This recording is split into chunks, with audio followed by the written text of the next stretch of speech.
Right now on Morning News Now, the stage is set and the political stakes might not get any higher. Tonight, Vice President Kamala Harris and former President Donald Trump facing off in Philadelphia for their first presidential debate. We have team coverage ahead of what could be a make-it-or-break-it moment for both candidates. Developing this morning, an urgent manhunt intensifying in Kentucky. State and federal authorities searching for this man who they allege opened fire on a busy interstate, injuring several people. We're going to bring you the very latest. Plus, NFL superstar Tyreek Hill speaking out about being detained by Miami police. Now, newly released body cam video shows officers pulling Hill out of his car, pushing him to the ground, and putting him in handcuffs. If I wasn't Tyreek Hill, Lord knows I probably would have been. You'd have been locked up. I don't like dividing people, man. I like bringing people together. We're going to show you the video plus reaction from the police department. And access for all, the new efforts by the White House to lower the cost of mental health care for millions of Americans. Not just one of many mental health headlines will bring you a little later this hour. Good to have you with us. I'm Joe Fryer. Savannah is on assignment. We begin this Tuesday morning with a pivotal day in the race for the White House. Vice President Harris and former President Trump are set to debate tonight in Philadelphia. Now, here's what's extraordinary. It's actually going to be their first ever meeting. For a time, it was unclear whether this debate would take place at all, with Mr. Trump threatening at one point to drop out before agreeing to go face-to-face with the vice president. This debate will take place without an audience at the National Constitution Center. Security is tight, with barricades put up around the building, barring access to this historic area that includes the Liberty Bell and Independence Hall. Now, history could be made again. Both campaigns hope tonight's debate is going to give them a boost heading into these final 8 weeks before Election Day. An average of polls shows Vice President Harris leading the former president in several battleground states, including Pennsylvania, but all within the margin of error. And if 2024 has taught us anything, it's that a debate can shake the political landscape like an earthquake. We have team coverage ahead, including analysis from NBC News senior national politics reporter Jonathan Allen. But let's begin with NBC's Dasha Burns, who covers the Trump campaign, and White House correspondent Monica Alba. They both made their way to Philly. Good morning to both of you. Dasha, let's start with you. Set the stage for us. This debate, of course, taking place in the battleground state of Pennsylvania. Once again, crucial for both sides. What should we know about tonight's debate, the format, and what's at stake? Well, not to be dramatic, Joe, but what's at stake, could be the election. I don't think we can argue anymore that debates don't matter after what we've seen. And this is the first and potentially only time that we are going to see these candidates face off. As of now, this is the only debate that the two candidates have agreed upon. And this is going to be the same format as we saw with the debate against President Biden. This is 90 minutes, no audience, mics muted when you're not speaking, which was a sticking point between the two campaigns. The Harris campaign wanted mics unmuted. The Trump campaign wanted them muted. They are going to be muted, which could be an added benefit for the former president, but no audience, which is something he tends to work off of. So we'll see. There are pros and cons for both, but the stakes could not be higher. Monica, let's bring you in to talk about Vice President Harris. This is actually going to be her first time on a debate stage in about 4 years since she took on Mike Pence in the 2020 vice presidential debate. Walk us through her prep, how she's getting ready for tonight.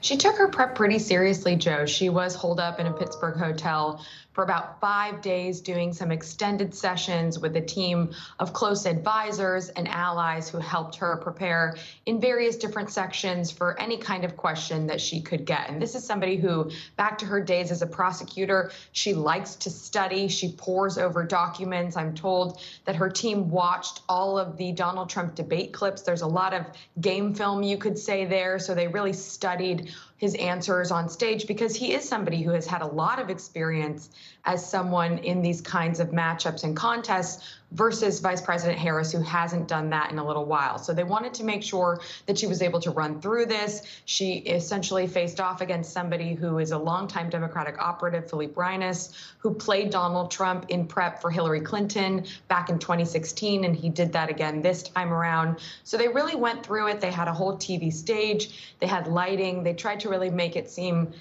like it's going to be tonight in Philadelphia so she could practice that. But at the end of the day, she told reporters over the weekend she's ready. She feels like she's able to draw this contrast, which is what in her young campaign in the last month and beyond, she's been doing slowly. But tonight they really are hoping to make it very clear to the American public. But they're trying to lower expectations. They're saying that she's still the underdog in all of this. And they're still complaining about the debate rules, specifically the muted microphones. They're taking most issue with that part, Joe. So, Dasha, this debate pivotal for both, could be pivotal for former President Trump. Republicans are hoping this is going to maybe turn the page from the Harris's honeymoon period, with the polls appearing to stabilize. What is the Trump campaign's objective tonight? Well, look, hearing Monica talk about Vice President Harris's preparation, it could not be more different on the other side. The former president holding no such mock sessions. He's had some policy sessions with advisors. But from what I'm hearing behind the scenes, the goal that the campaign wants the former president to focus on is twofold. Number one, tie Harris to Biden. Try to tie all of the things that voters might be frustrated about right now, whether it's the economy or immigration, high gas prices. Tie that to Harris to Biden, make them one and the same. And number two, remind folks of some of the positions she held earlier in her political career when she was running for president in 2020, for example, and try to paint her as a flip-flopper. Now, she's explained why some of those positions have changed, but the former president wants to try to define her before she can define herself, because this is a big moment for her to define herself for the American public. And look, Joe, we've talked about how the week after Labor Day was like the starting gun of this election cycle. I think for a lot of voters, tonight is when the election really begins, because they get to see these two very different candidates on the same stage, in the same context, and really see the contrast. And a lot of people just tuned out over the summer. So, Monica, what's interesting is one of the people helping Mr. Trump prepare is former Democratic Congresswoman Tulsi Gabbard. You might recall during one of the 2020 primary debates, Gabbard went after Harris's record. Well, as a prosecutor, some would argue it shook Harris a little bit during that debate. How could that play into tonight's debate? Yeah, that's something that her team certainly is aware of and was considering in terms of the preparation this time around. And it was then Congresswoman Tulsi Gabbard who went after then Senator Harris on criminal justice reform and on this issue that really did become a big moment from that evening. And so they feel like there was this sense that maybe she wasn't as prepared for a broadside like that at the time, and they want to make sure that that's not going to happen this time. But they are arguing that her experience in the last few years and what she's been able to do and sort of some of the other rhetorical, opportunities she's had as vice president means that she will be ready for this moment. But they're also preparing, they believe, and this is something that she signaled in a radio interview that aired yesterday, that they know there are going to be low blows, and the vice president is prepared for derogatory comments from the former president, we're told, and that she's really explored every scenario, and they've tried to have a response ready for that. But that's what they're telegraphing that they're expecting tonight. All right, Joe. Dasha and Monica kicking us off this hour. Thank you both. For more, we're joined by NBC News senior national politics reporter Jonathan Allen. John, good to have you with us. So the Biden-Trump matchup showed us just how much a debate can impact a campaign. That was in June. It felt like a year ago. What are you going to be watching for here tonight? I think the big thing to watch here tonight, Joe, is Kamala Harris and how she handles this situation. Everybody knows how they feel about Donald Trump, whether they love him, whether they hate him. He is a very well-defined character, a well-defined politician and policy guy for the electorate. Kamala Harris, not as much. What we see in polling, even though she's been vice president for almost 4 years, there's still some variability with her. People aren't entirely sure, how they feel about her, whether they think she should be president. And so, I think, ironically, because usually when Donald Trump's on stage for a second straight debate, most eyes are going to be on Kamala Harris. I say second straight. Should say most eyes will be on the Democratic candidate, because the last time, of course, it was Joe Biden. Such a great point. There are still a lot of people who don't know her, and she still can be the candidate who's most defined by this debate. This could end up being the only presidential debate before the election. So what is on the to-do list for both candidates? Look, to the point before that, Kamala Harris remains undefined for some of the electorate. Donald Trump's going to go after her. I mean, his goal is, scorched earth here, basically. He needs to define her in a negative way for the electorate. There are a lot of different ways to do that. It's not clear quite yet what paths he will take, but ultimately the idea for him is to bring her down. For Kamala Harris, the idea is to be a contrast, to make sure that this is not a referendum on a Biden administration that she is part of, to make voters take a look at Donald Trump and take a look at her and decide that she is a better choice than he is to lead the country for the next 4 years. So some, kind of differing goals there, and we'll see who's able to win that clash of, aims. John, this is so hard to believe. It's going to be the first time Harris and Trump actually meet in person. I mean, how do you think that sort of interpersonal dynamic will impact tonight? I'm going to guess no handshake before the debate, but I guess we'll see. I guess we'll see. I mean, I wouldn't be shocked if there was a handshake, in part because they haven't met before. So as much as they may have said bad things about each other over time, they haven't met. A handshake would seem normal to me.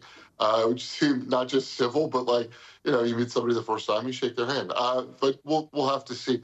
I do think that regardless of whether they shake hands, we are in for some powerful punching. And, what we've seen from Kamala Harris before on the debate stage is that she's able to give as much as she gets.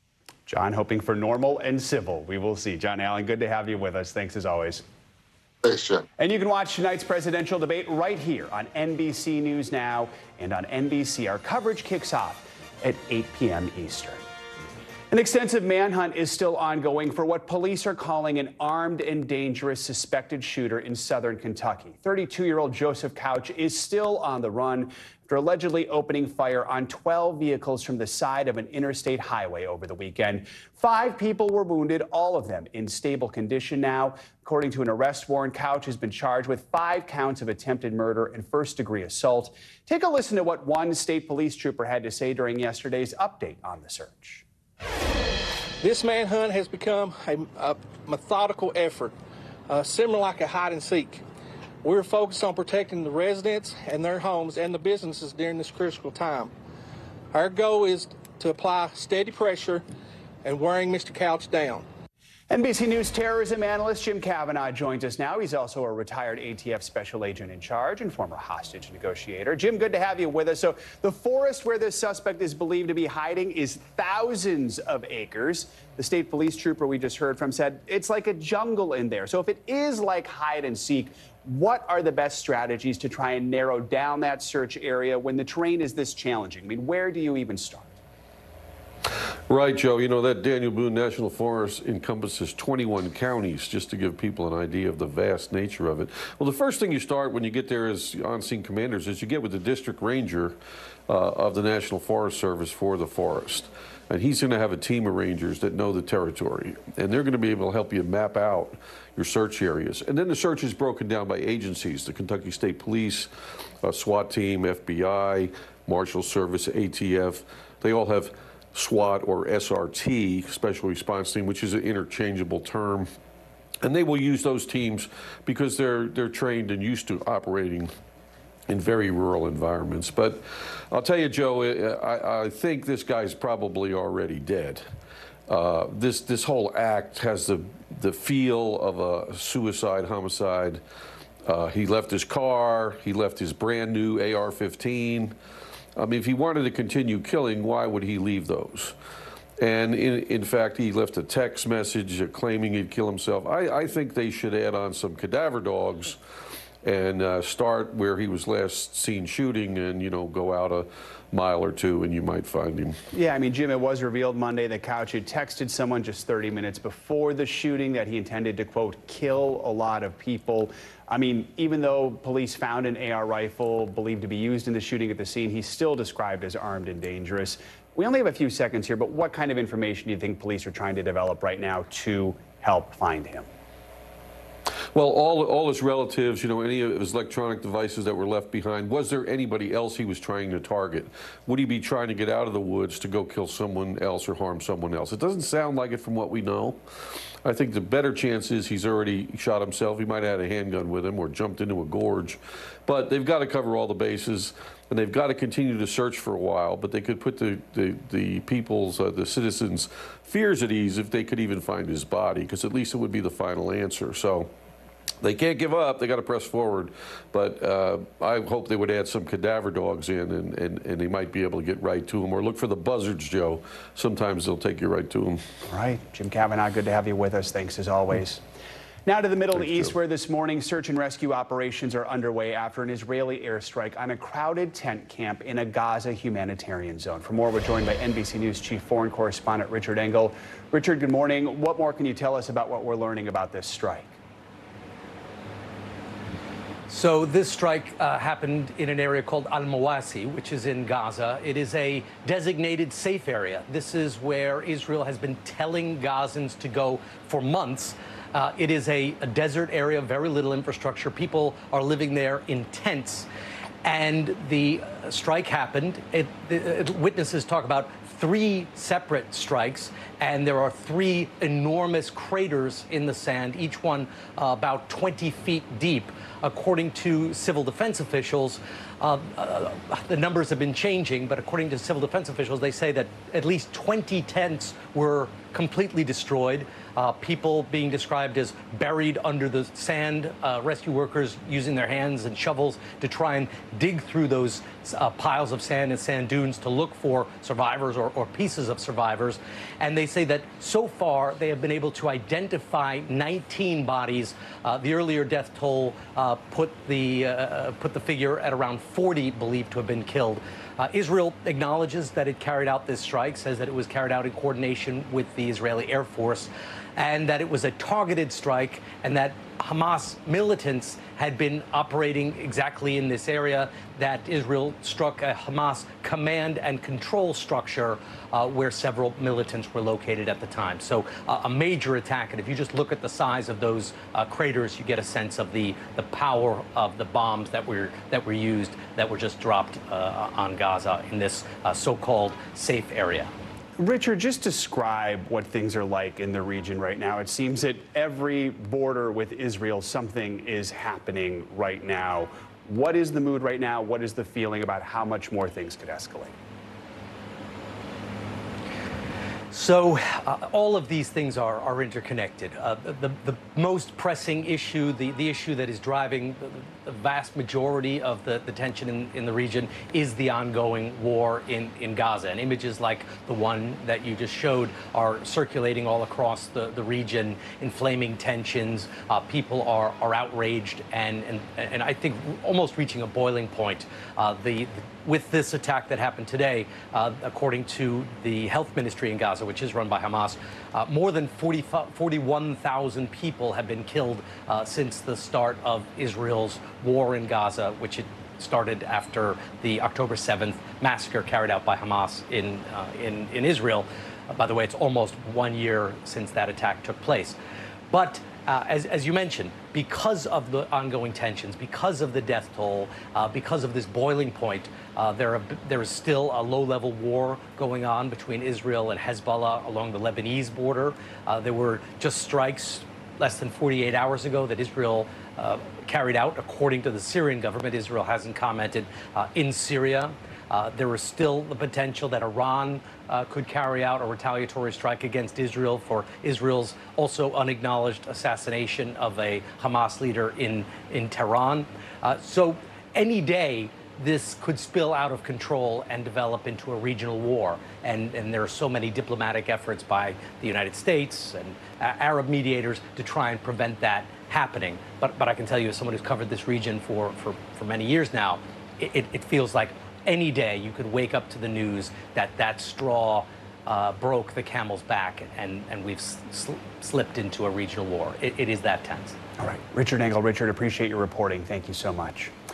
Time now for a check on your morning news now weather. The big headline is the Gulf Coast bracing for a potential hurricane. Meteorologist Bill Cairns is tracking that for us. Bill, good morning. Good morning to you, Joe. And yeah, this storm did not intensify overnight. No complaints. It was supposed to, but it hasn't yet. That doesn't mean it won't during the day today. We may even have a period of likely rapid intensification later on this afternoon. So everyone in Louisiana is watching this closely. They're making this is really the last day you can safely make all your preps. And a lot of people are trying to figure out if they should, leave, if they should evacuate. Obviously, listen to your emergency managers and take their advice. So here's the center of the storm. Here's Brownsville, Texas. This is the coast of Mexico. It's just kind of been sitting in the same spot. It's beginning to slowly now move, and we do expect it to accelerate towards the Louisiana coastline during the day today. Hurricane Center has it up to 80 miles per hour wind, becoming a hurricane later this morning into early this afternoon, then going up to 90, then going up to a Category 2 by tomorrow afternoon, right before landfall. So a serious storm. We'll have all the impacts of a hurricane.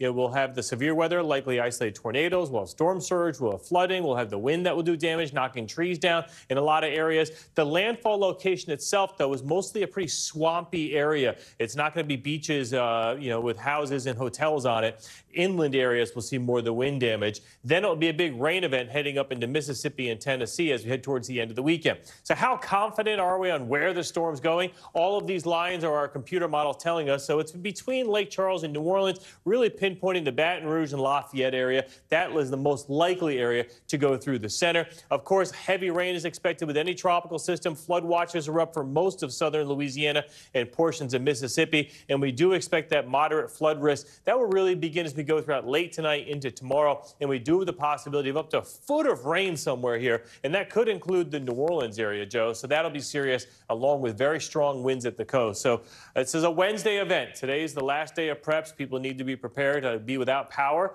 for a couple days, maybe even in some cases a week or two. All right. Bill Cairns. Bill, thank you so much. And this morning, we have liftoff just before 5:30 a.m. Eastern Time. The SpaceX Dragon launched from the Kennedy Space Center in Florida for what's expected to be a historic trip to space.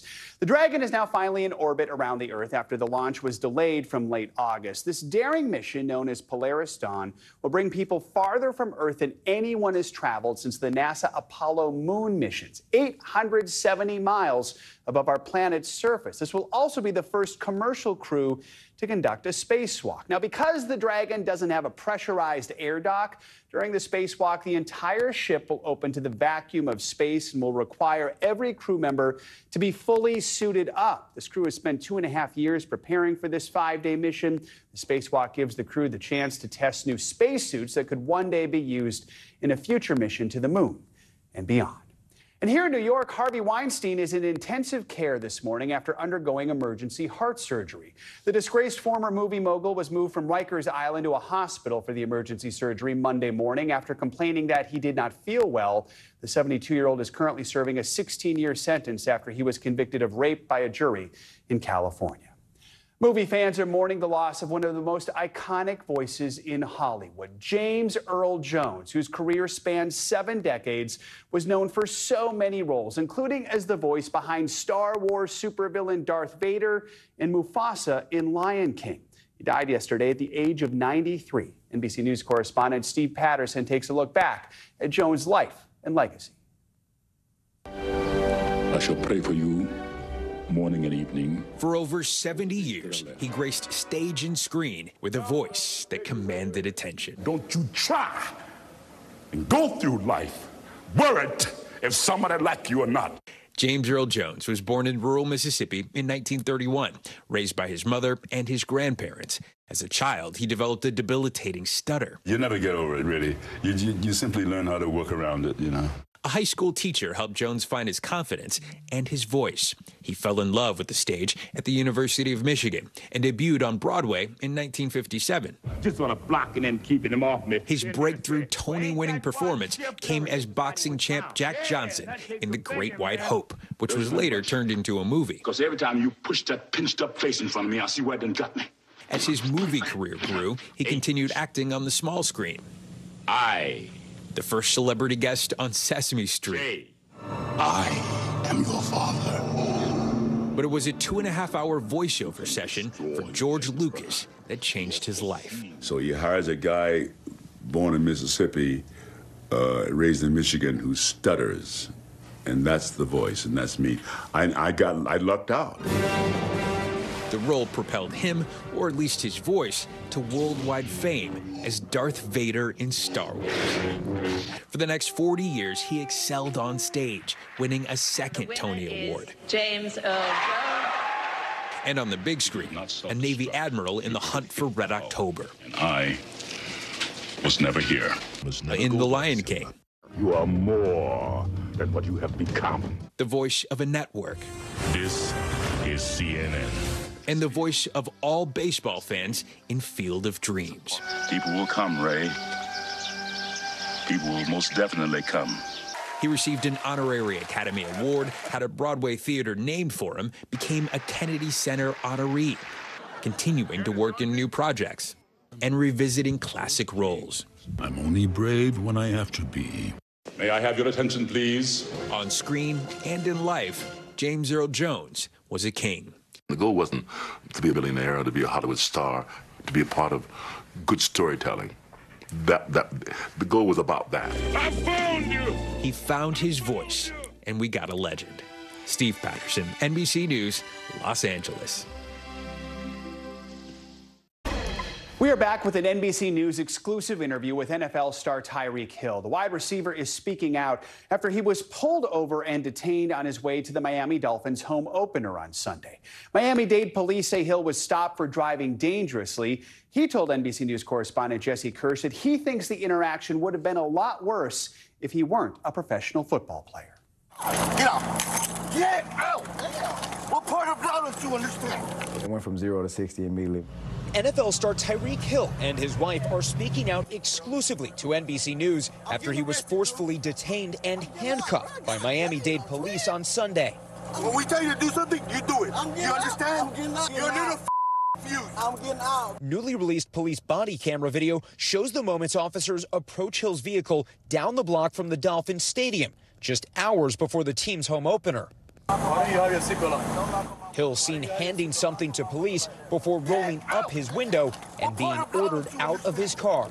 Hey, Drew, I'm getting arrested, Drew. They felt like I was a threat, you know, and I don't see why they felt like I was a threat. The police union says Hill was pulled over for dangerous driving, but was never under arrest. He wasn't cooperative. Handcuffs were put on him. After a short time, he was issued 2 citations. Everybody has their own sides, their own version, you know, and I feel like they do that, you know, to kind of protect, you know, the officer. Miami-Dade police launched an internal affairs investigation, saying one officer has been placed on administrative duties. After the incident, Hill played and scored a touchdown, celebrating like this. What message were you hoping to send with that celebration? Like I said, man, like you got to learn how to laugh and like have a good time. Thank you, man. I'm gonna look every man in his eye and I'm gonna shake his hand.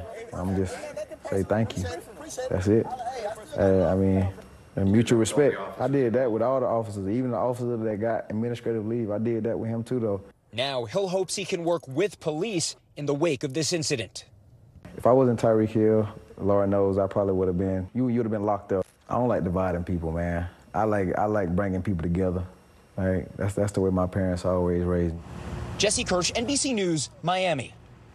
Turning overseas, the Princess of Wales is sharing an emotional video updating her cancer battle. After nearly 9 months, she says she is officially done with chemotherapy treatments for an unspecified form of cancer and is looking forward to returning to a light schedule of engagements. NBC News international correspondent Megan Fitzgerald has more on what she said. I cannot tell you what a relief it is to have finally completed my chemotherapy treatment. A royal announcement 9 months in the making. The last 9 months have been incredibly tough for us as a family.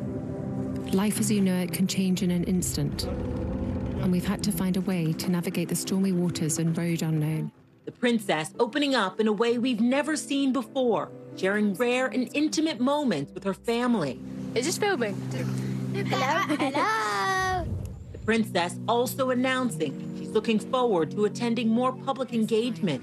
Although I have finished chemotherapy, my path to healing and full recovery is long, and I must continue to take each day as it comes.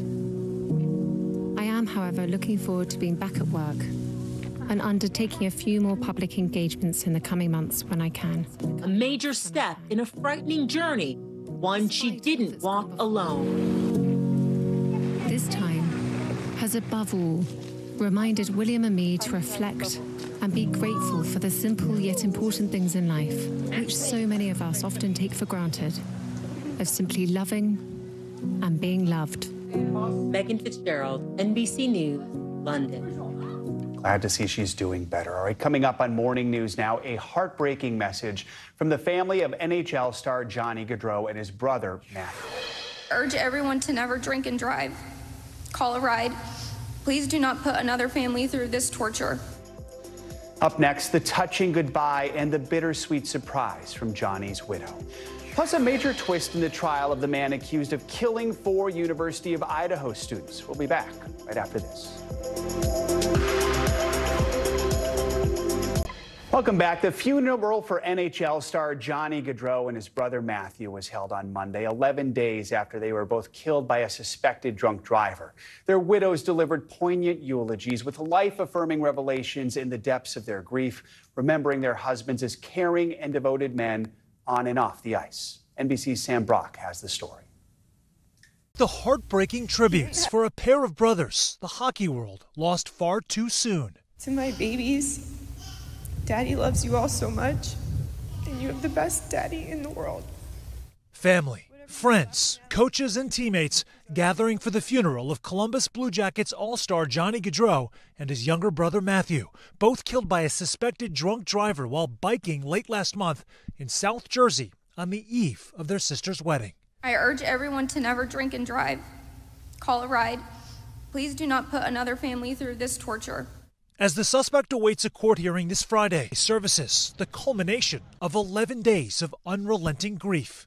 Crowds of supporters gathering Sunday in Delaware County, Pennsylvania to pay their respects. I've been here quite a while, a few decades, and I've never seen this volume of cars and people and outpouring. The two brothers played together at Boston College and by all accounts were part of a larger brotherhood inside and out of their immediate family.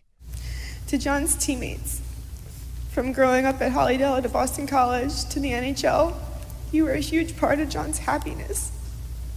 He was a guy's guy and loved being around all the boys. John, known as Johnny Hockey, was the father of a baby boy and girl, his wife Katie revealing in her eulogy that she's pregnant with their 3rd child. We're actually a family of 5. I'm in my 9th week of pregnancy with our 3rd baby. A total surprise, but again, John was beaming and so excited. Her husband adored by his family and former teammates, like hockey legend Jaromir Jagr, who posted about Gaudreau. Unfortunately, life can be sometimes unbelievably cruel. Thank you, Johnny Gaudreau, that you were here and you gave hope to all those guys by your unbelievable performances that they can succeed at the world-class level in the NHL. As for Matthew, a husband and hockey coach, his passing comes before the birth of his first child, Trip, a GoFundMe page for the young family, raising more than $650,000. I'm so thankful God gave us a child, a little Maddie to run around for life to carry on his legacy. Trip will know how much his father loved him. Two brothers who died as they lived, side by side, devoted to their families above all else. Sam Brock, NBC News. A judge has ruled that the trial of the man accused of killing 4 students at the University of Idaho will be moved out of the county where those murders took place. Latah County has a population of about 40,000 people and a jury pool even smaller than that, of course. In his ruling, the judge pointed to a greater chance of possible prejudice against the defendant, Bryan Kohberger, especially given the intense media coverage of those 2022 murders. Kohberger is charged with 4 counts of first-degree murder and burglary. He has pleaded not guilty to all of the charges. Let's bring in NBC News legal analyst Danny Ceballos to break down what this means. The judge said this was the hardest decision he's had to make his entire career. It felt like we were moving toward this.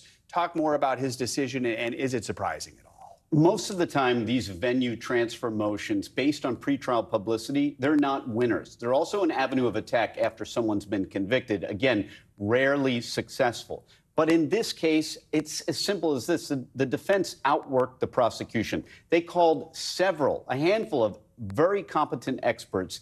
The state called 0 experts. All they did was oppose the experts that the defense called. And they had people who took surveys. They had psychologists. They presented a compelling argument that Latah County is going to be full of potential jurors who not just know about the case, because that's not the standard. It's whether or not the pretrial publicity has prejudiced them. They made that case.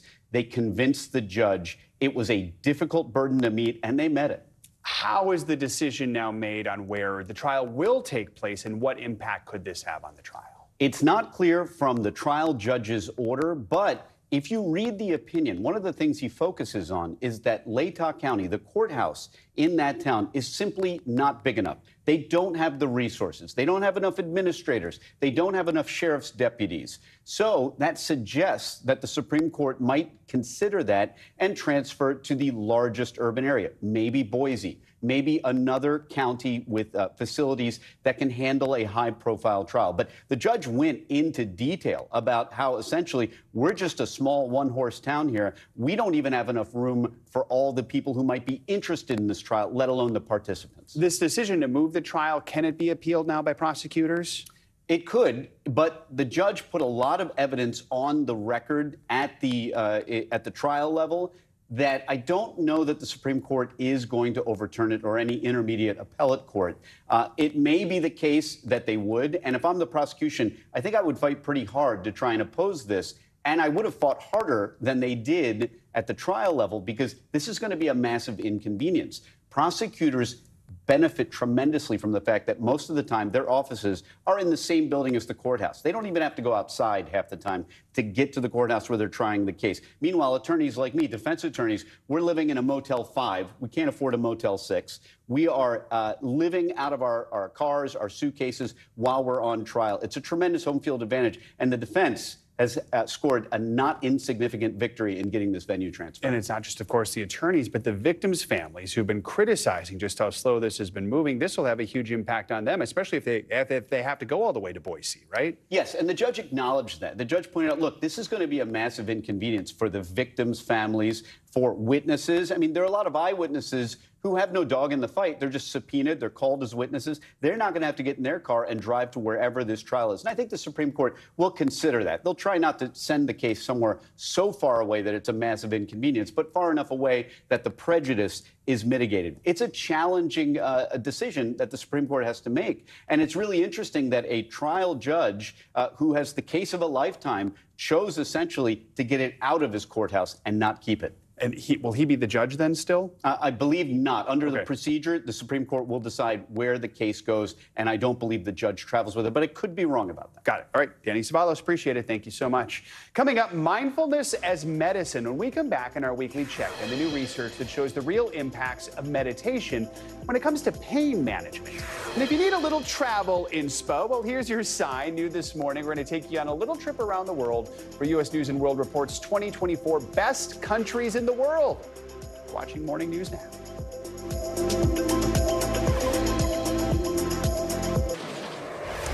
Welcome back. Let's get to our weekly mental health check-in, starting with a new ruling from the White House that may increase mental health care access for millions of Americans. Plus, some experts say the so-called clean talk social media trend might be messy when it comes to our mental health. Licensed therapist and executive coach Dr. George James joins us now. Dr. James, good to have you with us. So let's jump in with that major announcement from the Biden administration. This is about private insurers covering mental health and substance abuse disorder care at the same level as physical health. The White House says these rules are going to improve access and lower costs for treatment. What do folks need to know about this? Yeah, good morning, Joe. This new act will help improve mental health care services for over 175 million Americans to be on par with their physical health coverage. It's a formula that tries to lower costs, but also hopefully will provide good rates for providers, and that it will help people to also know what changes they can have within their plan and to know what they can and cannot do. And hopefully all this will allow people to know that they can get mental health services just as much as they can get their physical health care taken care of. That could make a huge difference for a lot of people. All right, here's an interesting one for anyone who suffers with pain, and that's a lot of folks. A team of researchers from the University of California, San Diego School of Medicine are saying mindfulness meditation can actually help reduce pain. So remind us, what exactly is mindfulness meditation and how can people benefit from it?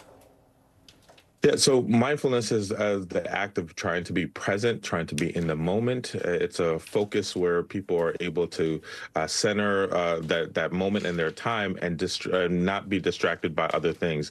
And what the study has found is that mindfulness practice can also be more effective than placebo, meaning more effective than just taking a sugar or water pill. And this is really great because so many people suffer from chronic pain, and they often sometimes go to difficult solutions like addictive drugs, and now they can also practice mindfulness and other resources to reduce the intensity of the pain. Finally, people are coming up with new ways to clean everything from themselves to their spaces. This popular clean talk trend on TikTok. These videos have been viewed billions of times, but some experts do warn they're not always positive for our mental health. What are your thoughts on this? Like anything, not all trends are good or great for all of us. I think it's being able to figure out what is the best fit for you. You know, being organized and decluttering is actually something that can help people to lower the anxiety. But when you're focusing so much on trying to be perfect or trying to fit everything into a box or an airport tray, that might actually increase your anxiety. So you want to find the blend that works for you, less than perfect, but good enough to sustain a wellness balance, and try to find out how you can clean and be organized, but also not be so pressured with the anxiety of fitting into every trend like this one. All right, Dr. James, good to have you with us. Thank you so much. Let's get to some money headlines, starting with the European Union's new billion-dollar crackdown on big tech. CNBC's Silvana Henao has that and some other financial news. Silvana, good morning. Hey, Joe, good morning to you. Yeah, so the European Union's top court rejecting Apple's final appeal today against an order to pay more than $14 billion in back taxes to Ireland. Now, this ends a long-running dispute. That's the same court also upholding a $2.7 billion antitrust fine imposed against Google for using its price comparison shopping service to gain an unfair advantage over smaller rivals. This fine is one of 3 levied by European regulators against Google in the past decade. Chinese tech giant Huawei is trying to steal Apple's thunder. Just hours after the launch of the iPhone 16, Huawei rolls out what it's calling the world's first commercial trifold phone. The Mate XT can switch seamlessly between a single, double, and triple screen mode. It also has an expensive price tag starting at roughly $2,800. Apple has yet to announce an AI partner in China to power the iPhone 16. And Heinz has made ketchup sprinkles. Yeah, a limited edition item that's not exactly what it seems. Well, it's not a product you can buy. It's a marketing tool to try to educate people in the Netherlands that ketchup is an excellent choice to put on fries versus their beloved mayonnaise. The sprinkles are similar to the typical chocolate sprinkles the Dutch like to put on bread, Joe. I like to mix ketchup and mayo and dip my fries in that. So you need mayo with sprinkles, and that'll maybe work. All right, I like that. Savannah, thank you so much. Sure.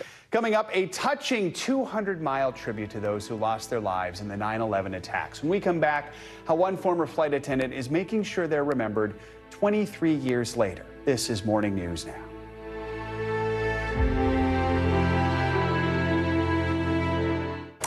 Welcome back. The 50th, yes, 50th season of SNL is right around the corner, and the show's adding some new not ready for primetime players ahead of its milestone year. Ashley Padilla, Emil Joachim, and Jane Wickline are the new faces to be featured in Studio 8H this fall. There's some other big shakeups making headlines this morning. Marcelo Hernandez, Michael Longfellow, and Devin Walker are going to take their talents to the main cast, while comedians Chloe Trost, Punky Johnson, and Molly Kearney are not going to be returning.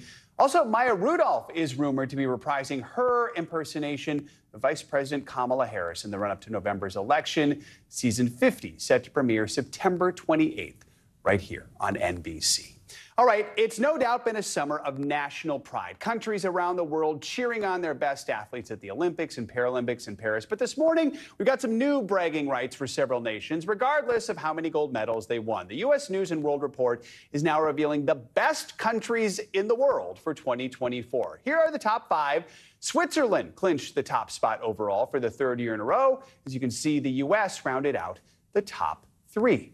U.S. News Executive Chairman and CEO Eric Gertler joins us now with more details on this year's report. Eric, good to have you with us. So first of all, just explain to us how exactly the countries are ranked and where all that information comes from. Well, great. Well, first of all, thank you for having me on your show this morning. It's a global survey that we do with 17,000 global respondents who are business leaders, who are college educated, who are representative of their country from 36 different countries, and it's across 73 different attributes. And then sub-ranking, and you have it up there, things like entrepreneurship, quality of life, open for business, is it business friendly? Movers, is your economy up and coming? Heritage, which countries have the richest tradition? So across those 10 different sub-rankings, we then evaluate the best countries. So we want to note this is now the highest ranking ever for the U.S., sitting at number 3. Talk a little about that and which other countries did make it into the top 10. Well, of course, Switzerland was number 1, and it was number 1 because it ranked in the top 20 in 9 of the top 10 sub-rankings. And then, as you noted, the United States had its highest ranking ever, number 3. That's because of it ranked number 1 in terms of agility. It ranked high in terms of power. And it also ranked high in terms of cultural influence.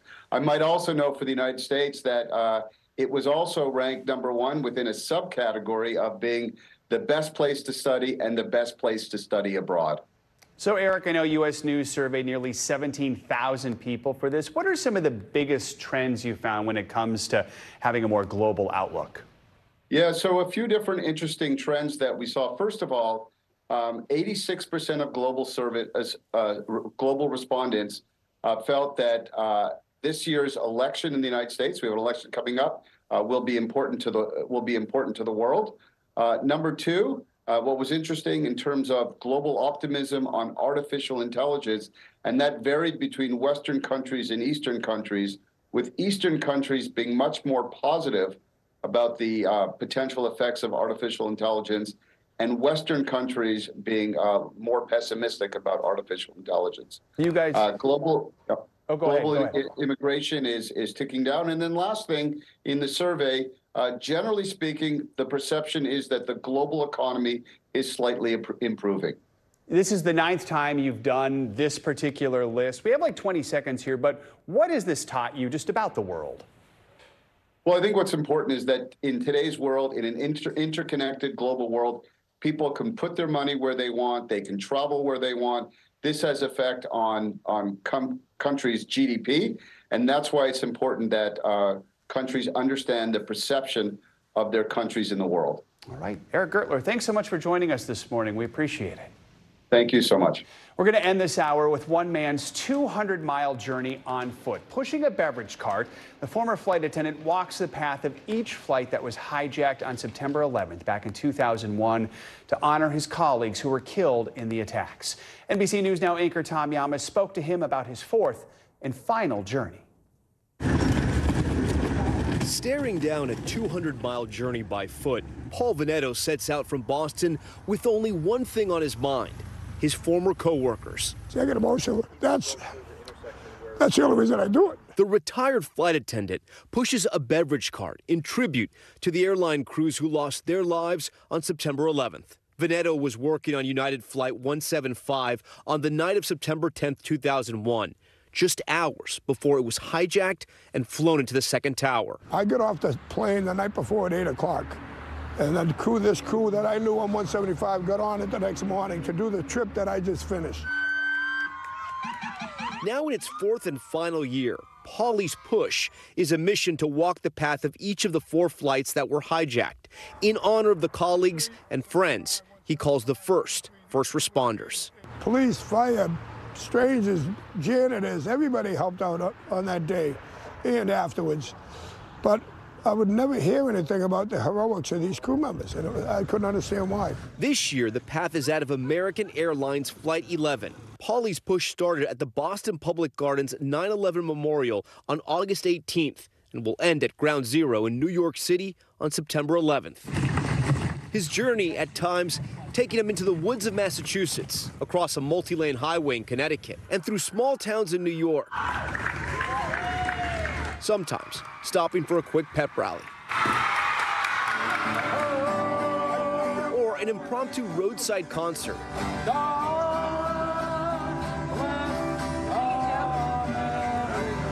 Neighbors, school kids, police officers, and firefighters cheering him on, and at times walking that path with him. I heard Paulie was coming back through town. I just knew I wanted to join him, give him someone to walk with. As he takes this journey one step at a time, never forgetting the people he pushes for. I always say it, I'm just a guy who puts the cart.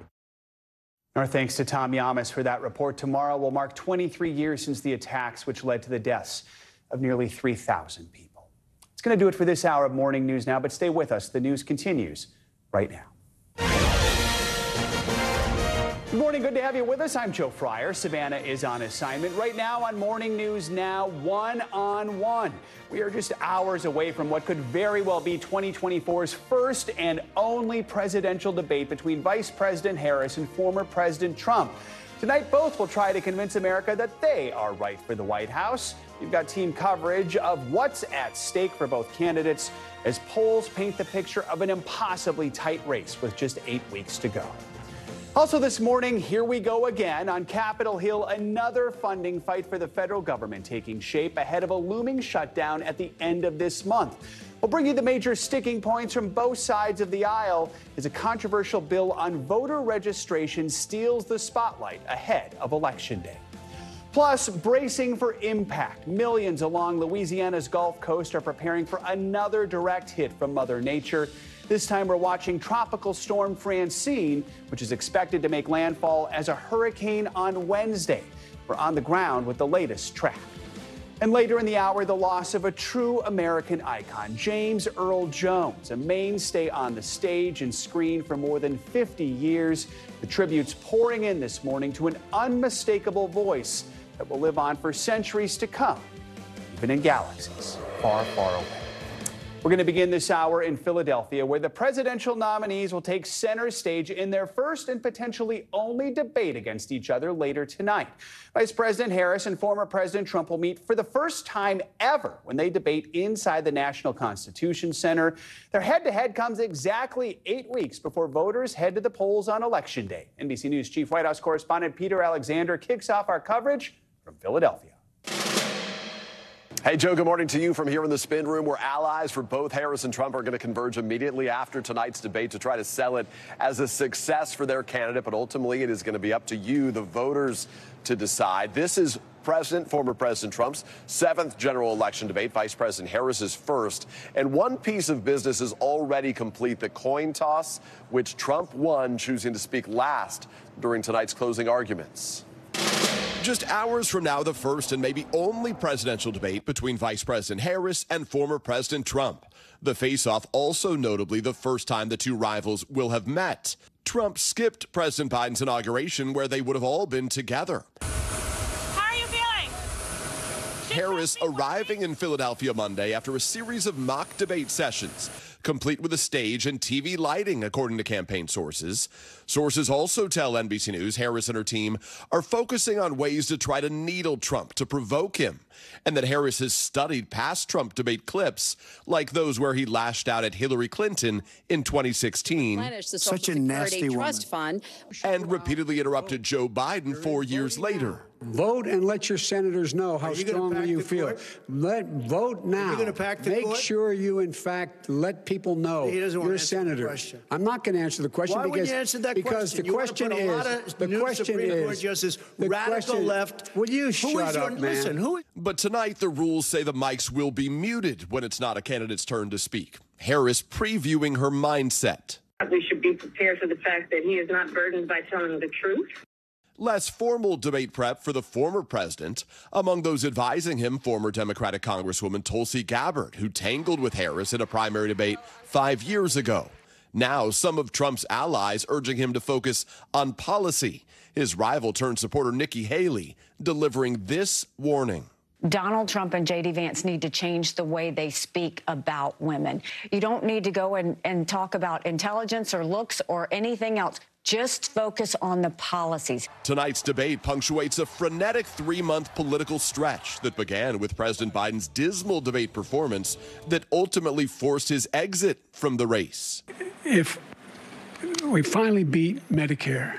Among Trump's priorities to tie Harris to Biden, and with the polls still neck and neck, tonight poses what could be the last major shakeup in this race. Among the moments to watch for tonight, what happens right out of the gates to Harris and Trump shake hands. Again, they've never met.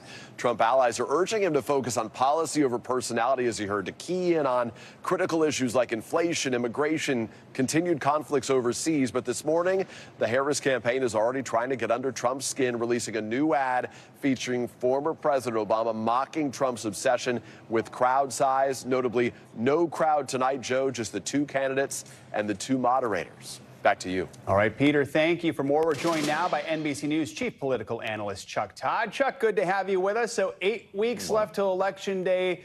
Polls show this is as even as it gets right now. What does each candidate need to do tonight on that stage?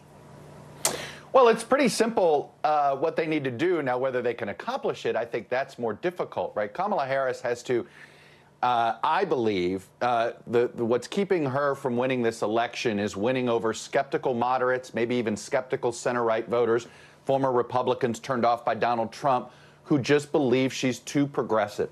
She's got, I think, to use this debate to reassure them she is not the caricature that Trump and Republicans are trying to paint of her. How she does that, I'll be curious to see. Does she show some, I think she ought to show a little more distance from her running mate, Joe Biden, a bit, in order to make her messaging of turn the page, I think, be more credible. As for Donald Trump, he essentially has the same challenge, except in reverse. He's got to disqualify her.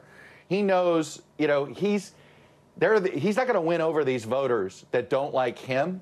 What he's got to do is convince voters that don't like him not to vote for her, not to support her, that she is somehow too risky.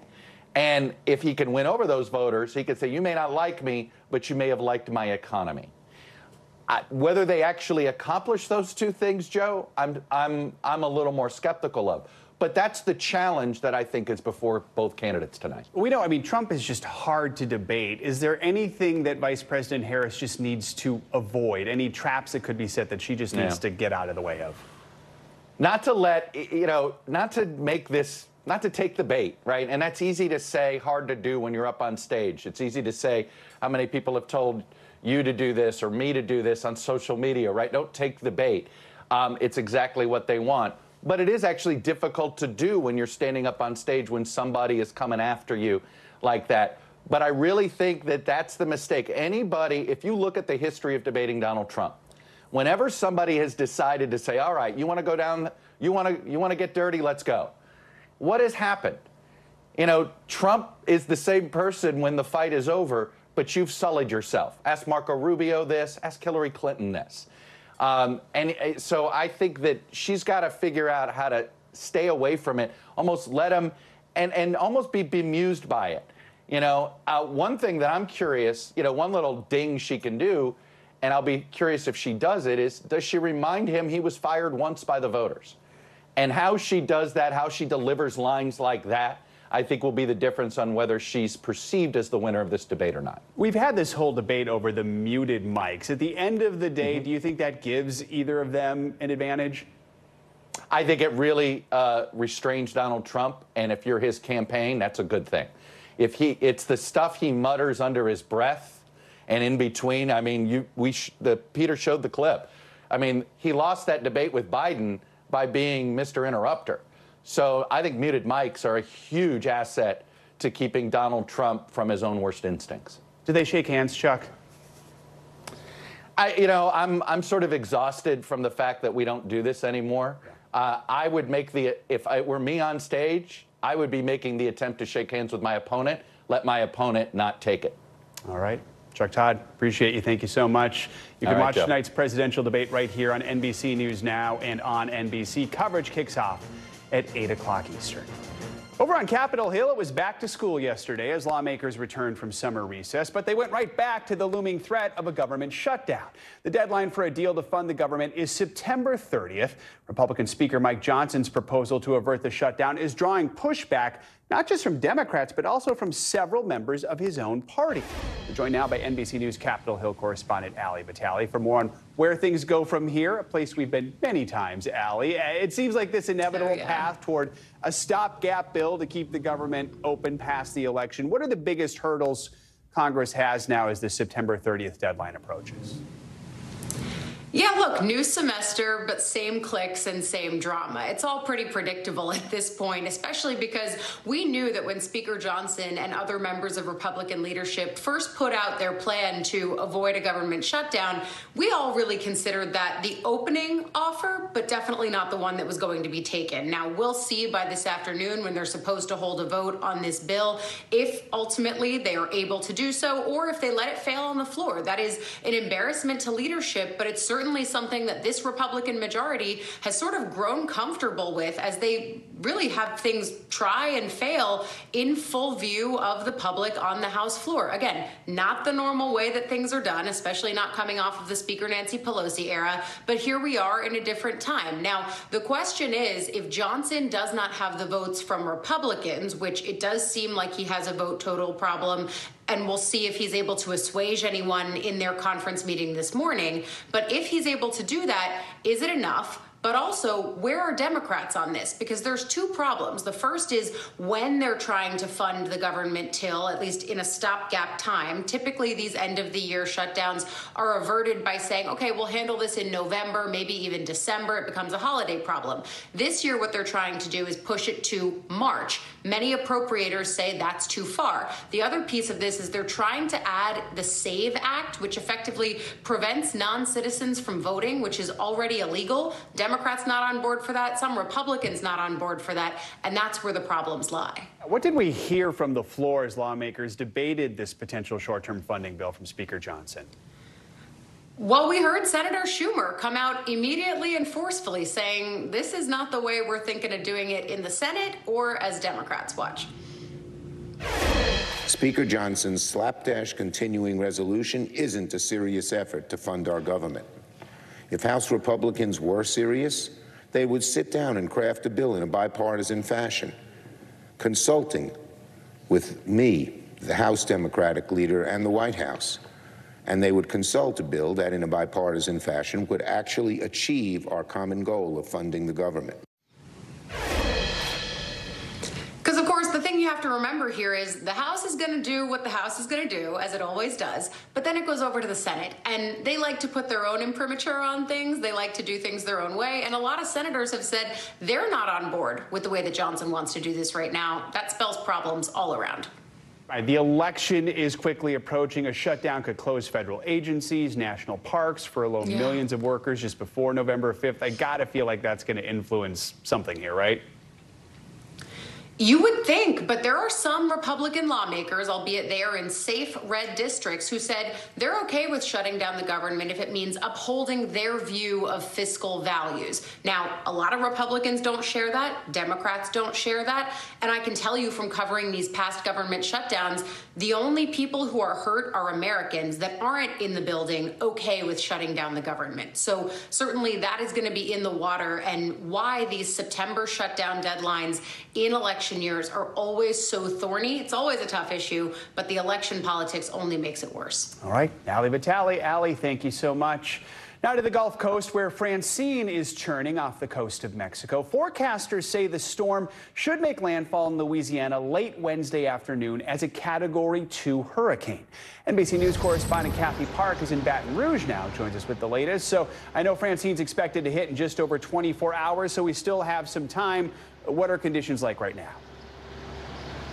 Hey, Joe, good morning to you. I know we say it often, but this really is a calm before the storm. We are here in downtown Baton Rouge right now. Not a lot of activity just yet. We see some wet pavements, so some passing showers. But, yeah, things will really start to ramp up this time tomorrow morning as Francine eyes the Louisiana coastline. This is predicted to be a significant flooding event, bringing up to a foot of rain, Kathy, a storm surge between 5 and 10 feet. How are folks getting ready?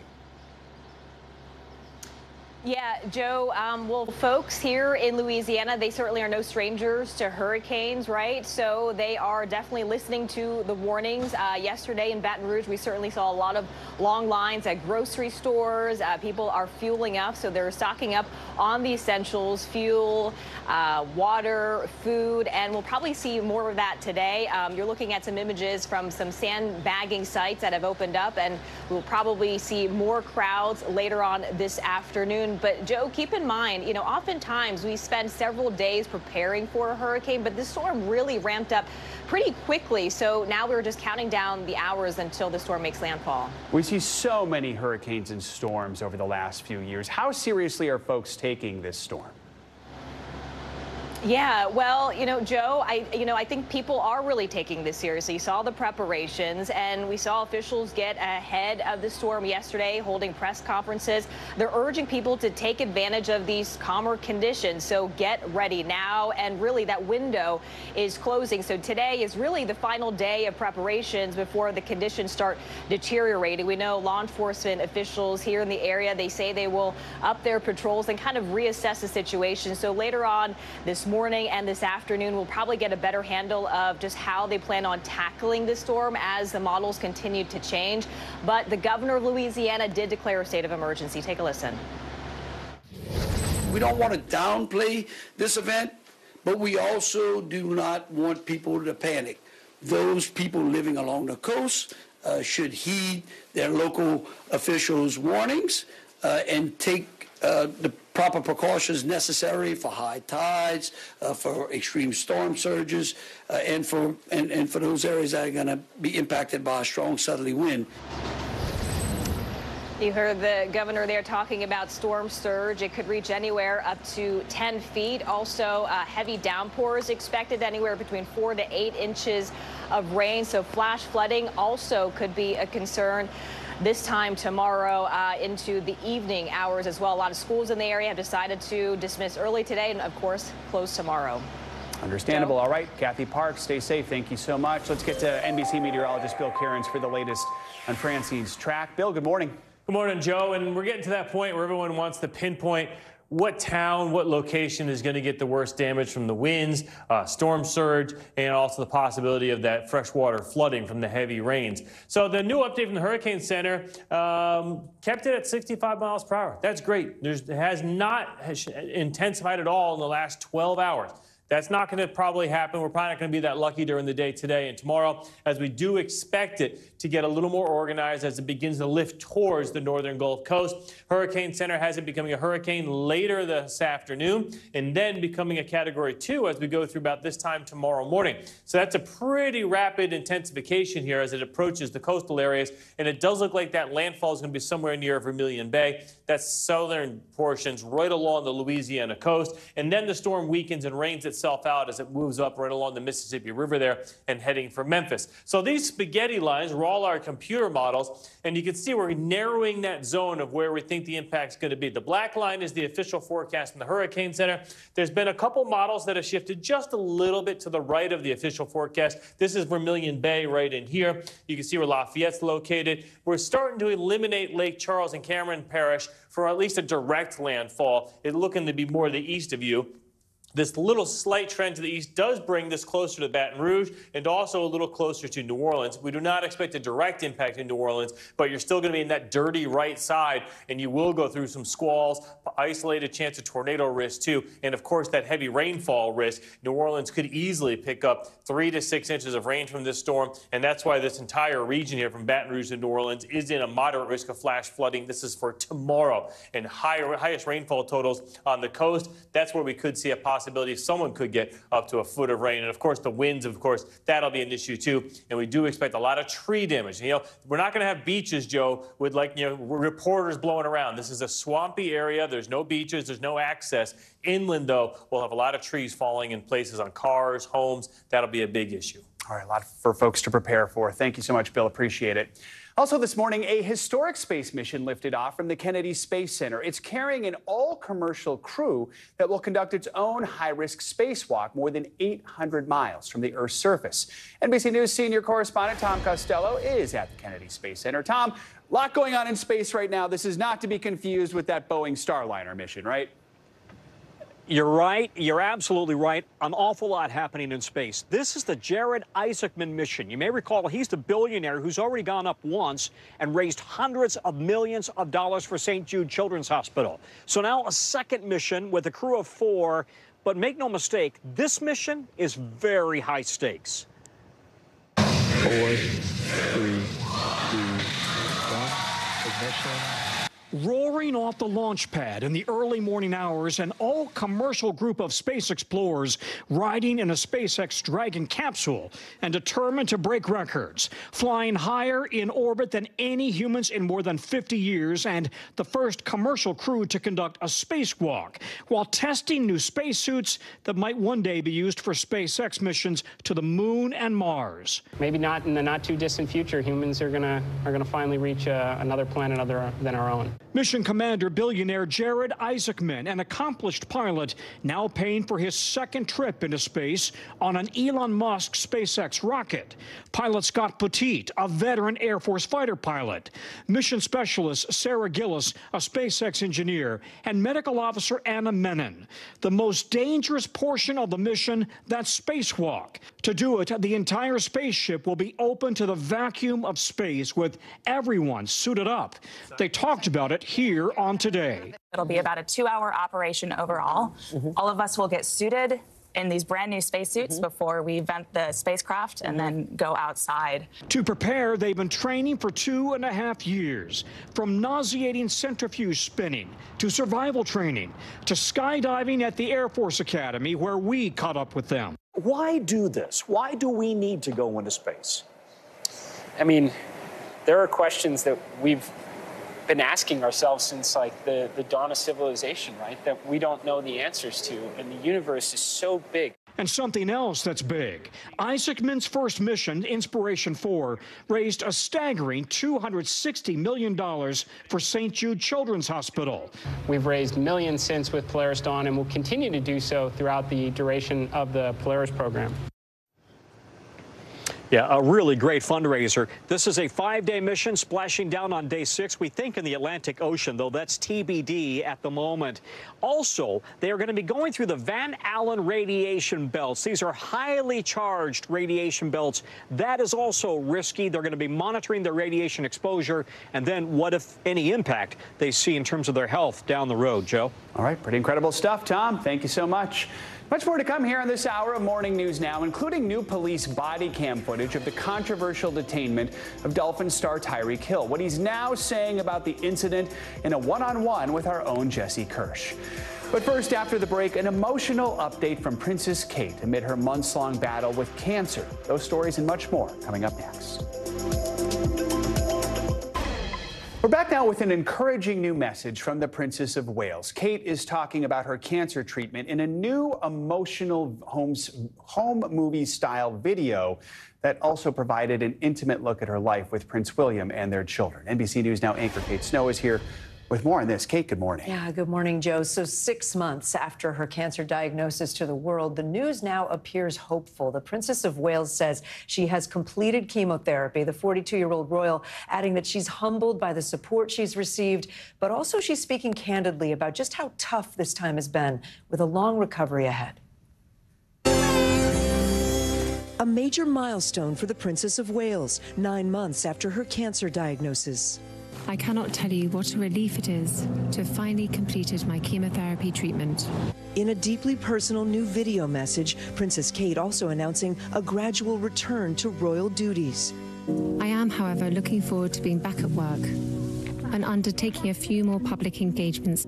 Her voice narrating over intimate family moments filmed last month in the English countryside with husband and heir to the throne, Prince William, and their 3 children, George, Louis, and Charlotte. A rare glimpse into their private life. Is this filming? Hello? Hello? Kate acknowledging the pain they've faced as a family. Life as you know it can change in an instant, and we've had to find a way to navigate the stormy waters. And the uncertain journey ahead. Doing what I can to stay cancer-free is now my focus. My path to healing and full recovery is long. It has been the princess made her cancer diagnosis public in March, just 6 weeks after King Charles announced he too was undergoing treatment for the disease, both keeping the types of cancer and details about their prognosis private. Since then, Kate's been seen only a handful of times, including an official appearance at the Trooping the Colors ceremony in June. And at the men's final at Wimbledon in July, where she was greeted with a standing ovation. It's clear that this has really struck a chord with so many people, and she really has managed to say something that resonates with people all over the world. Now, Kate's moving message helping bolster Britain's royal family while giving hope to those facing cancer. I remain with you, side by side, hand in hand. And reminding us all what's most important. This time has above all reminded William and me to reflect and be grateful for the simple yet important things in life, which so many of us often take for granted, of simply loving and being loved. That video did leave some questions unanswered, including whether Kate's doctors have said anything about exactly her status in terms of the cancer and whether she is still undergoing any other treatments. Royal officials did not offer any other details about her condition, citing her privacy. But Kensington Palace did say the princess has started a bit of work from home already and that she's going to take part in a handful of public engagements between now and Christmas. But mostly she's focusing on her recovery. And it is something most families can relate to. So many people have a connection with this battle. Absolutely. So, all right, Kate Snow, thank you so much. Let's bring in NBC News royal commentator Daisy McAndrew for more on this. Daisy, good morning. So as we saw, this is this intimate feeling video message, different from how the royal family usually makes announcements. Talk about this format. Why do you think the princess and the family chose to reveal this in this way? You're so right. This really was quite startling to a lot of us here on this side of the pond. This was in many ways quite unregal, much more intimate, much more affectionate, much bigger public displays of affection than we're used to seeing, but particularly between Catherine and William. And I think a lot of people, not just here, but all around the world, really found it very, very heartwarming that she was willing to put herself out in this way, to be so open and to talk about her emotions and to be filmed hugging and playing around with the kids and being so affectionate with William. We're used to seeing her and William. Of course, they've been together 23 years now, but we are not used to seeing this level of affection and cuddling between them. And I think it really did send a very strong message. We have become an even tighter, more united family, and we want you, the public, to see that. Beyond the style of this message, there is the content of it. How are people there in London reacting to it? Well, of course, huge relief and a lot of excitement that perhaps she is now on the road to recovery. She was very careful, and those around her briefing after the film, to say, she's not back to being fighting fit now, as anybody who's been through months and months of chemotherapy and a major operation before that wouldn't be back to full fighting fitness. But she certainly is celebrating the end of her chemotherapy treatment, is looking forward to doing a bit more work. But again, they're not saying a full schedule of duties. Light duties is the expression we're told. So yes, we hopefully will see her a few times in the coming weeks and months, but not like she was doing last year. She will have to continue to look after herself. Do we have an idea of what limited public duties means? I mean, do we know when her first official event could be yet at this point? We don't know when the first official event will be. We know that she is intending to go to what's called Remembrance Sunday here. It's in November. It's the day when the royal family and the rest of the country come together to commemorate and honour our fallen veterans. It's a very important day for the royal family, and we've been told she is aiming to be there, fingers crossed. Then later in the year, she always has her own Christmas Carol concert. It's a charity fundraiser. Again, it's something that she feels strongly about. We know she's aiming to be there in December. I'm sure we will see her before then, and we're told that she is continuing to work from home, to take on some more meetings in private. And that's things like the Early Years project that she's so passionate about, looking after and out for preschool-age children. So I think we'll see more of that in the coming weeks, but they are continuing to warn us and tell us she is going to take it day by day, week by week. And the royal family has understandably been very private about what they've been going through over this past year. But what do we know about how these cancer battles, these health scares have impacted them? Well, of course, there's the emotional impact that every and any family who's touched by cancer will feel about. But then there's the public duty aspect of the royal family on top of that. They are expected to be seen. The late Queen always had this expression, one must be seen to be believed. And of course, when you're going through a cancer diagnosis and treatment, you can't be doing that. So that has put an added pressure on the rest of the family. We've seen Queen Camilla stepping up and doing many, many more official duties than she would have expected to have been doing before her husband and her daughter-in-law were taken out of action by cancer. So, and I think many people here have really admired the strength and good humour with which she's undertaken those really very onerous duties. So I think that will hopefully get a bit easier as Kate comes back into royal duties. And of course, there's been no Harry and no Meghan for the last few years sharing those duties, no Prince Andrew sharing those duties. And Princess Anne, the King's sister, had a very serious horse accident earlier this year, and she was taken out of official duties, and she does more than any other member of the royal family. So it's been a tough time. Yeah. All right, Daisy McAndrew, good to have you with us. Thank you so much for joining us. Appreciate it. More international news now. This morning, we're following the latest on a deadly Israeli airstrike that hit a refugee camp in Gaza. NBC foreign correspondent Claudio Lavanga joins us with more on that and some other world headlines. Claudio, good morning. Good morning, Joe. That's right. The health ministry in Gaza says that an Israeli strike on a crowded tent camp has killed at least 19 people and wounded dozens of others. One of the Gaza's civil defense authorities says the tent camps in Mawazi were housing Palestinian civilians displaced by the war. But Israel says it targeted a Hamas command and control center and disputed the death toll. The sprawl of tent camps in Mawazi were previously designated by Israel as a humanitarian zone for hundreds of thousands of civilians seeking shelter during the war. Let's go to Russia now, where 144 Ukrainian drones were intercepted and shot down overnight in a wave of attacks that have killed at least one woman and set residential buildings on fire. 20 of the drones were shot down in the Moscow region, forcing authorities there to shut down 4 airports in the Russian capital and ground at least 30 domestic and international flights as a precaution. On the opposite side of the border, the Ukrainian Air Force said it downed 38 out of 46 drones launched by Russia. And let's end this tour of the world in East Timor, where today some 600,000 people have attended a mass by Pope Francis during his visit there. Even though the Pope has attracted larger crowds in the past, 600,000 are around half of the population of East Timor, making this the largest crowd ever to attend a papal event in terms of proportion of the population.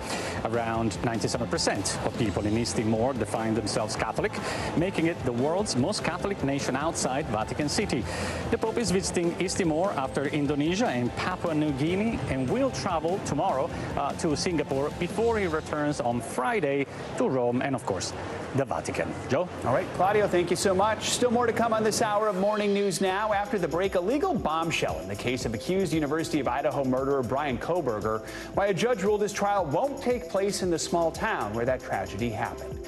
But first, a shocking new look this morning at the controversial detainment of Dolphins star Tyreek Hill. The newly released police body cam footage and how Hill himself is reacting to it all. That's next. Stay with us. Welcome back. Just hours before Miami Dolphins star Tyreek Hill scored an electric 80-yard touchdown in the season opener on Sunday, he was pulled over and handcuffed by police outside the stadium. This morning, we're seeing newly released police body cam video of that controversial detainment. Hill also spoke with NBC News correspondent Jesse Kirsch about what happened. In our sit-down interview, Tyreek Hill describes the moments he was handcuffed, shares what he meant with a touchdown celebration referencing the incident, and Hill tells me he hopes moving forward he can work with police following this ordeal. I'm getting arrested. I'm getting arrested, Drew. Miami-Dade police releasing new body camera video that shows what happened Sunday when officers pulled NFL star Tyreek Hill from his vehicle, shoved him to the ground, and put him in handcuffs, not far from the stadium. It went from 0 to 60 immediately, man. The Miami Dolphins wide receiver sitting down with NBC News, along with his wife, speaking out on the incident that started when he was pulled over on Sunday. Sir, speeding. Don't knock on my window like that? Why you have it up? I have to knock to let you know I'm here. Don't knock. That way you can lower it and talk to you. Just get my ticket, bro, so I can go. I'm gonna be late, gang. Do what you gotta do. In the video, you can see Hill roll up his window. He's ordered to lower it again before the situation quickly escalates. Get out of the car. Get out of the car right now. The seat go down, so it's almost like you got to push up to get out. You know what I'm saying? When we tell you to do something, you do it. That officer, you know, obviously he was having either a bad day or he just wanted to have a power trip over me. Miami-Dade police have ordered an internal affairs investigation and placed one officer on administrative duties, but did not ID them. Hours later, Hill scored an 80-yard touchdown in the Dolphins' season-opening win, celebrating like this after the TD with a mock handcuffing on the field. What message were you hoping to send with that celebration? Like I said, man, like you got to learn how to laugh and like have a good time, man. Some of Hill's teammates stopped to help. One of them, defensive lineman Calais Campbell, was also temporarily detained. Hill believes the incident could have ended differently if he were not a superstar athlete. Worst case scenario would have been shot, or either you would have been locked up. The Dolphins have called the police officers' actions towards players, quote, overly aggressive and violent. Meanwhile, the union representing the officer on administrative duties says Hill was being, quote, very uncooperative, and that led to his being, quote, redirected to the ground. The union adding that the officer on administrative duties is a roughly 25-year veteran of the department. Back to you. All right, Jesse Kirsch, thank you. Major news this morning in the case against the man accused of murdering 4 University of Idaho students. A judge in the case has decided that Bryan Kohberger's trial will not take place in Moscow, the small town that has been shaken so badly by those murders. NBC News senior legal correspondent Laura Jarrett breaks down what this change of venue means for the case. The murder trial's still a year away, but where it happens, now a question mark. It's a major win for Bryan Kohberger's defense team, successfully convincing the judge who had been overseeing the grisly murder case to move it out of town. The gravity of the move previewed at a hearing last month. This is probably professionally the most difficult decision I've ever had to make. The transfer of venue being done now in the interest of justice, according to the judge, citing concerns about prejudicial news coverage, logistical concerns for jury selection, and, quote, serious safety risks involved in what's expected to be a lengthy trial. The tight-knit community of Moscow, where Madison Mogen, Kayla Gonsalves, Xana Kernodle, and Ethan Chapin were found fatally stabbed in their off-campus home, shaken by the crimes nearly 2 years ago. The judge pointing to a survey of local residents conducted by a defense expert, finding 67% reported having already made up their minds Kohberger is guilty. Kohberger's defense team had sought to move the trial 300 miles away to Boise, the judge opting instead to leave that call to the state Supreme Court. A defensible move, according to the state's former attorney general. If you start in a jurisdiction that has potential problems, it's an instant appellate issue that can come back years later. Still, the state had fought the location switch, and now it's viewed as just the latest blow by some of the victims' families. The Gonsalves family saying they're incredibly disappointed by the judge's decision. If we got to go to Boise, we go to Boise, but we're not going to be quiet about it. The judge entered a not guilty plea on Kohberger's behalf, but the case has been slow moving. The Gonsalves family hoping a new judge will change that. Let's get a judge that's ready to hit the ground running and just start laying down the rules, and let's move on. Laura Jarrett, NBC News. Coming up, Apple of My AI after the break with the announcement of its brand new iPhone 16. Will the tech giant's artificial intelligence push pay off? We're going to take a closer look next. Welcome back. Let's get to some money headlines, starting with some fresh new deals for Amazon Prime members. CNBC's Silvana Henao has that and more. Silvana, good morning. Hey, Joe, good morning to you. Yep, so Amazon announcing some new discounts today for Prime members who shop in-store and online at Amazon Fresh. They can now get a subscription with unlimited grocery delivery on orders over $35 from Amazon Fresh, Whole Foods, and other local grocery and specialty retailers. Now, Amazon is also offering up to 50% off on a rotating group of about a dozen items each week, including fresh produce and some pantry staples. There will also be more than 1,200 grocery and household items from top brands at 25% off. Bitcoin is edging higher today following a nice rebound yesterday. The cryptocurrency moving back above $57,000 after falling below $53,000 last week. Bitcoin is still down more than 20% since hitting a record high above $73,000 in March. A potential catalyst this fall could be the November election. While not much is known about Vice President Harris's position, former President Trump has been making some friendly overtures to the crypto community. And the White Stripes are the latest group that would prefer Trump stop using their music at his rallies.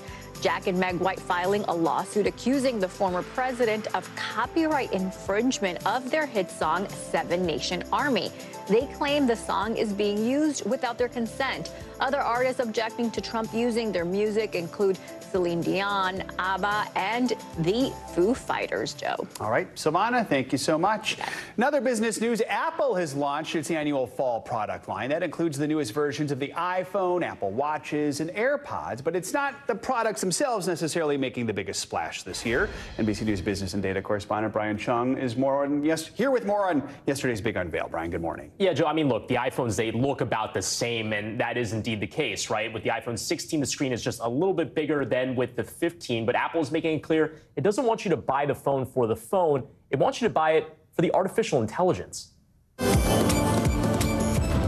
It could be the next big chapter for Apple. We are thrilled to introduce the first iPhones designed from the ground up for Apple Intelligence. An iPhone 16 that promises to help you clean up your emails and better organize your photos. Apple says the new smartphone also boasts a smarter Siri. Hey Siri, who is the architect behind the Museum of... Wait, no, not the museum. The Palace of Fine Arts. Bernard Maybeck designed the Palace of Fine Arts. And then there's the custom emojis, or Genmojis. And you'll be able to create new emoji simply by typing a description. The phone will also have a new button, which won't only function as a camera shutter, but as an AI tool. Simply point it at something and your phone will tell you more about it. Analysts say the iPhone 16 and Apple Intelligence are the company's racehorse in an AI sprint that's getting faster. Well, this is the big trend happening here in the tech industry. Everyone is adding AI features, generative AI features, to their software, from Microsoft to Google and now Apple, and they're integrating it right into the operating system level. And that really is going to make AI go mainstream. The catch? The top-end iPhone 16 Pros, which start at $1,000, won't include most of the AI features when it hits stores on September 20. The first set of features will be available in beta next month, with more features rolling out in the months to come. The company taking more time to get it right on the AI rollout.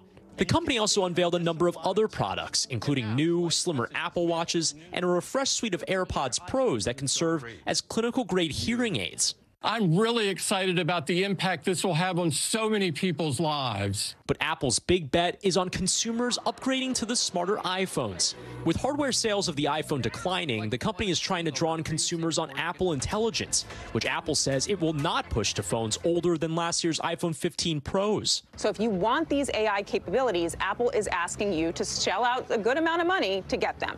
Experts' advice: if your old iPhone is not working well, it's 2, 3, 4 years old, then sure, go and upgrade it. But if you got an iPhone last year, you're not going to see substantial improvements. All right, so that's the phone. Let's talk about the new versions of the Watch and AirPods. What features stand out there? Yeah, it's not just the iPhone that got an upgrade yesterday. So some of the new Apple Watches, they're a little bit slimmer. The case materials are different. In some cases, they also have new colors. But look, when it comes to the Apple AirPods, this is actually where we got a lot of attention. Joanna Stern from the Wall Street Journal said, actually, high key, that was kind of the most interesting part of the announcement. Also on the AirPods Pros 2, it can also serve as a clinical hearing aid, which would be very welcome news to a lot of people that deal with that on a daily basis. They're really leading into health, and even on the watch side of things, they've put out these new programs that they hope to push to the Apple Watches that allow you to actually track sleep apnea, which is a kind of underdiagnosed issue. Wow, big market for all of that right now. All right, Brian, thank you so much. This morning, we're remembering legendary actor James Earl Jones. The 93-year-old star made his mark across generations with that unmistakable voice, playing hundreds of roles during a career that spanned more than 7 decades. But for those who are fortunate enough to know him, it's James Earl Jones, the person, that may leave the most lasting impression. You're in trouble, aren't you, son? With that one-of-a-kind baritone, James Earl Jones' unmistakable voice resonated with generations of fans. People will come, Ray. People will most definitely come. A skilled and seasoned actor, Jones found great success in the theater, on film, and in television, overcoming racial barriers and a childhood stutter to become one of the most respected and sought-after talents of his time. Because every time you push that pinched-up face in front of me, I see where it done got me. He breathed life into characters that would become part of the cultural DNA. You are more than what you have become. I take it back. You're not in trouble. You're dead where you stand. His voice, the touchstone for a league of legendary films. May I have your attention, please? But perhaps his most iconic role came from a 2.5-hour voiceover session with Star Wars director George Lucas, cementing his place in cinematic history as Darth Vader. I am the Father. Jones was born in rural Mississippi in 1931. Being a farm kid, we always were encouraged to use our voices. He found the stage at the University of Michigan and debuted on Broadway in 1957. His breakthrough Tony-winning performance came as boxing champ Jack Johnson in The Great White Hope. He made his film debut in Dr. Strangelove in 1965, paving the way for other black actors and impacting many, including our own Al Roker. I remember the first time I saw you acting, we saw Dr. Strangelove. I was in 4th grade, and I thought, wow, there's somebody who looks like me in the movies. I know what you mean about identity. I got that role because I was black, by the way. The idea was that Stanley Kubrick wanted a rainbow crew on that airplane. From there, his undeniable talent and incredible work ethic earned him great success and accolades, but by all accounts, he remained humble and grateful. It didn't have to do with success or fame or money. It had to do with experience. Over the years, he was a frequent guest on Today, once weighing in on his childhood stutter. You never get over it, really. You simply learn how to work around it. Now, his death at 93 has friends, co-stars, and admirers reflecting on his legacy. Kevin Costner paid tribute to his Field of Dreams co-star, writing, "That booming voice, that quiet strength, the kindness that he radiated." Actor LeVar Burton writing, "There will never be another of his particular combination of graces." And Mark Hamill, best known for playing Luke Skywalker in the Star Wars films, writing simply, "R.I.P. Dead." Welcome back. Oscar-winning actress Kathy Bates has announced she's going to be retiring after an iconic career spanning more than half a century. Bates announced she's going to retire after her latest show, a CBS reboot of Matlock, premieres later this month on Paramount+. In a recent interview with the New York Times, Bates said that working on a previous unnamed project soured her to the job, stating, "It's exhausting." Bates won an Academy Award for her terrifying role in the 1990 film Misery, as well as Emmys for her work in American Horror Story and 2.5 Men. She's also one of the nicest people I have ever interviewed. Finally this hour, business is booming for some of New York's local food vendors, and we're also hearing more about the stories of the people who make it thanks to one TikToker. Here's NBC News Digital reporter Maya Eaglin. In Brooklyn, New York. Let's go. Let's give it some air. Things are getting hot over at Nikki's Irie Jerk. I have customers from Singapore, California, London. I mean, these people flew here just to get my chicken. This newfound success happening overnight thanks to one viral TikTok video. I was wondering, who owns this place? Me, the chef, Nicky. Oh, yeah? Come on. Before Nicholas, it wasn't like this. All respect. Best chicken in Brooklyn. What we've been doing. Nicholas Newvon's viral interview with Nikki on TikTok drew in over 2.3 million viewers and put Nikki's restaurant on the map.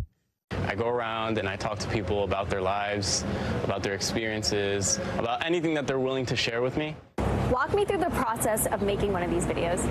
It's just me and my filmer, Jamie, and we have almost never a plan. And sometimes we'll walk like 30 blocks and nothing will happen.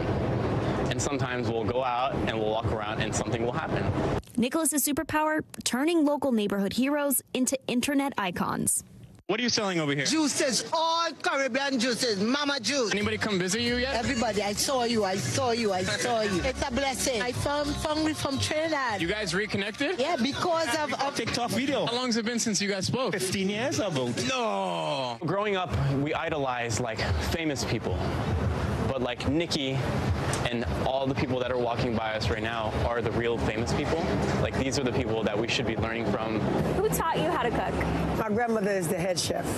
You know, she taught all of us to cook. Born in Colombia, Nicholas came to New York when he was 2 years old. Now, as a full-time content creator, he says his grandmother is also one of his biggest inspirations. My grandma just passed, so when I think of my hardships, I think of my grandma.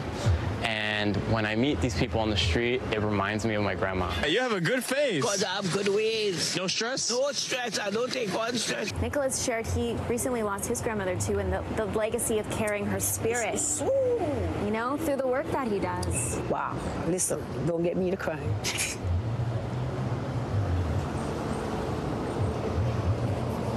I think about what my grandmother has left me. Had she given up, I wouldn't be here to tell you her story of how much sugar cane she used to chop. All that love and legacy finding its way right onto the plate. What has Nicholas taught you about life? Miracles happen every day, and they do exist. Maya Eaglin, New York. That is a great one. That's going to do it for this hour of Morning News Now, but stay with us. The news continues right now. Thanks for watching. Stay updated about breaking news and top stories on the NBC News app or follow us on social media.